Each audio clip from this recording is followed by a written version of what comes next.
내 나체 사진, 내 음란물이라고 오해받을 수 있는 그런 사진과 영상들이 인터넷에 떠돌아다니고 지인들이 그것을 보고 나에게 연락을 해오는 상황이라고 생각을 해보세요.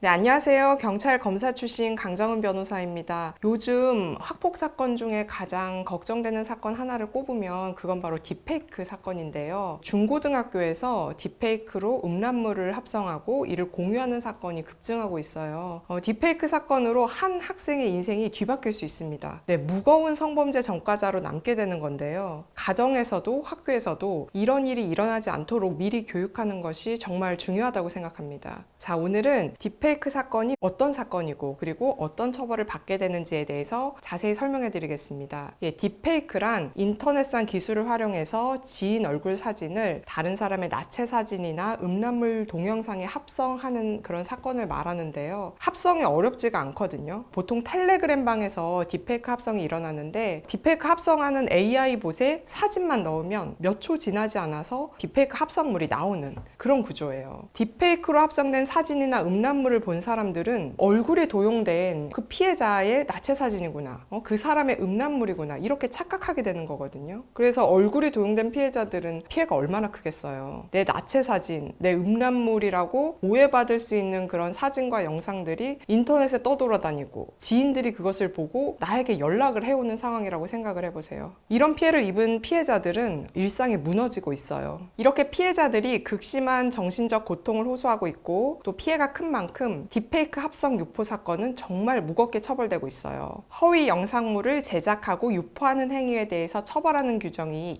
2020년도에 새로 만들어졌는데요. 처벌 규정은 성폭력 범죄의 처벌 등에 관한 특례법에서 규정하고 있어요. 이 법을 보면요, 반포 등을 할 목적으로 성적 수치심을 유발할 수 있는 형태로 사진이나 영상물을 편집 합성할 경우에 처벌하도록 하고 있고요. 5년 이하의 징역 또는 5천만 원 이하의 벌금에 처한다 이렇게 규정을 하고 있거든요. 그런데 실제 제가 사건을 처리해보면 벌금 나오는 경우 거의 없어요. 징역형이 구형되고 재판에 서야 합니다. 실형의 위험성도 정말 높은 사건이에요. 또한 영리를 목적으로 이런 허위 영상물 편집, 배포 행위에 가담할 경우에는 7년 이하의 징역에 처합니다. 벌금형 규정이 아예 없죠. 그래서 벌금형 불가능하고요. 징역이 7년까지도 가능하다는 것이죠. N번방 사건 이후에 온라인에서 발생하는 음란물 제작 유포 사건에 대해서 정말 무겁게 처벌되고 있거든요. 딥페이크 허위 영상물 편집 유포 사건 역시 이러한 흐름에 따라 성범죄의 일종으로 현재 정말 무겁게 처벌되고 있어요. 그런데 아직도 처벌이 약하다, 처벌 더 높이자 이런 의견이 대세예요. 허위 영상물 제작 유포 행위에 대해서 징역 5년 이하가 아닌 징역 7년 이하로 처벌하자는 이런 논의가 있고요. 또 시청하거나 소지만 해도 처벌하도록 법을 개정하자는 그런 움직임도 있어요. 그래서 앞으로는 더 처벌이 강화될 것이다 이렇게 보입니다. 현재에는 유포할 목적으로 딥페이크를 편집, 제작한 사람만 처벌되고 있는데요. 그런데 현실적으로 생각을 해보면 딥페이크 합성물을 제작해서 혼자 보관만 했다면 경찰에 적발되지조차 않았겠죠. 합성물을 제작하고 제3자에게 유포했기 때문에 경찰 수사가 시작되는 거거든요. 그래서 딥페이크로 경찰 수사가 이미 시작되었다면 내가 처벌 대상이 되었구나 이렇게 보셔야 돼요. 저는 최근 몇 년간 딥페이크 합성물 사건을 실제 많이 수임을 해서 진행하고 있어요. 가해자 측도 수임을 많이 했고 피해자 측도 수임을 많이 했습니다. 최근 부산과 경남 지역에 이런 딥페이크 사건이 너무 많이 발생했어요. 딥페이크 사건은 한번 발생하면 피해자 수가 수십 명, 많게는 수백 명에 달하는데요. 가해자가 재학 중인 학교뿐만 아니라 인근 학교에도 피해자들이 많이 있기 때문에